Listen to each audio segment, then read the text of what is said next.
Hi. Today main topic is what is a bus? You know, when you're trying to learn about some kind of CPU and how CPU works in the really deep level, you will eventually learn about some kind of x86 architecture. And inside the architecture of it, you're able to see the bus thing, the C bus or A bus or what kind of bus. And of course, for me, I was really confused about this kind of vocabulary. When we try to look at this word, we eventually think about school bus and those kind of thing. And actually, this bus is not, of course, not many of these school bus, those kind of the bus that we can drive. Actually, this is the group of wires. Let me try to elaborate more. Actually, the CPU and the memory is really um, related in hardware level. And what I mean related is the lines, the physical lines, the wires is really connected to the memory. And and and you really have to know that there's a purpose of the wire.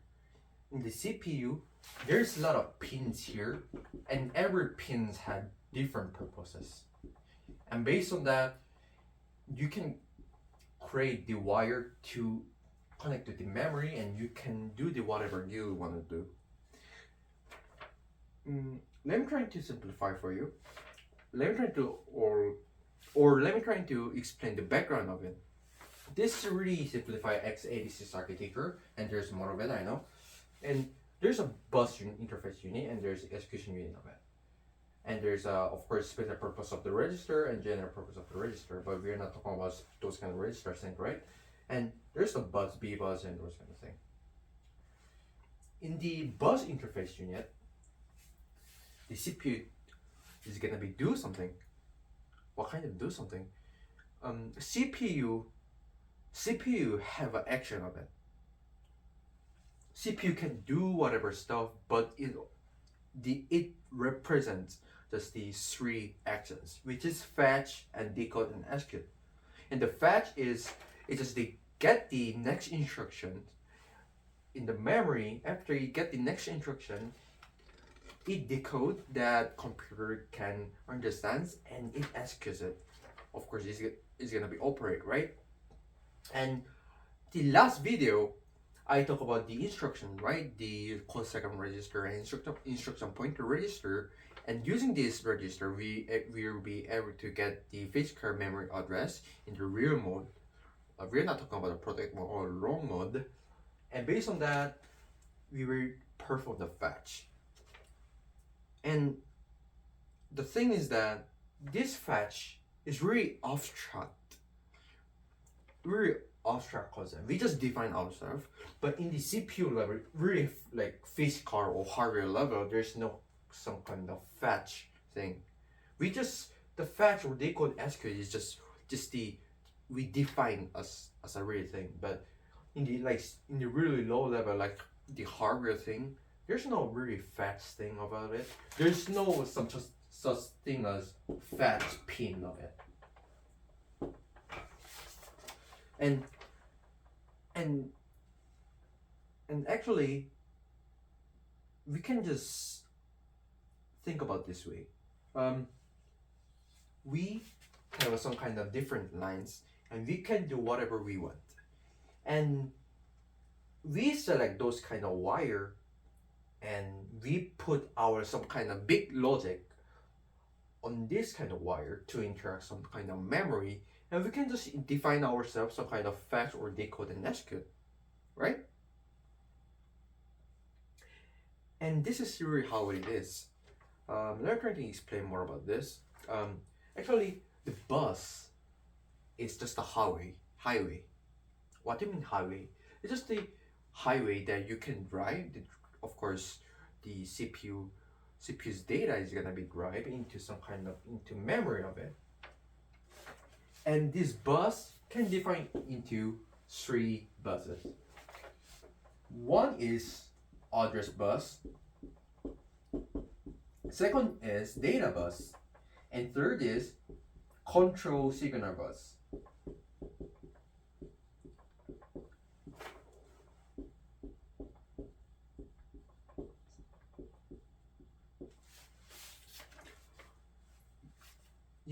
Yesterday or last video we talked about some kind of instruction, right? And we talked about the code segment register and the instruction pointer register, and we use this code segment register times 16 plus instruction pointer register. We were able to get the physical memory address, right? And we get the physical memory address, and that means that there's some kind of instruction on it, right? So the memory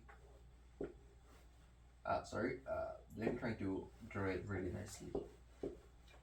Example, I store some kind of beautiful instructions in this part, and there's gonna be instruction, right? But the thing is that there's gonna be wire that interact with the memory of it, and this wire will be, it's just a highway, and the car here could define as the address or data or control signals. But the thing is that we are trying to get the instruction inside memory address. That means that we just trying to send the address, right? So this is address, and this kind of wire is called address bus. And of course, data bus will hold the data of it. Control signals control signal bus will carry control signals. And let me try to recap more. So bus can be divided into address bus, data bus, control signal bus. And these buses are really not just a real like dummy wire. It just have the purpose of it based on the fetch, decode, and execute, and those kind of the logic inside the CPU. And the control signals is really hard concept.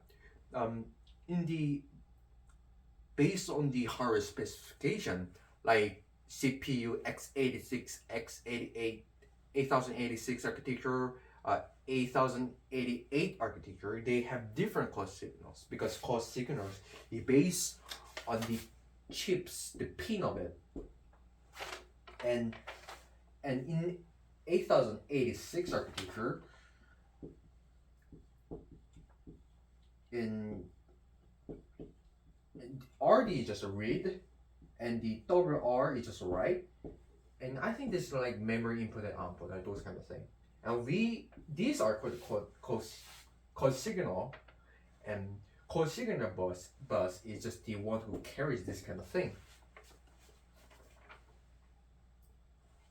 So I think this is it. This is a really basic explanation about what is the bus.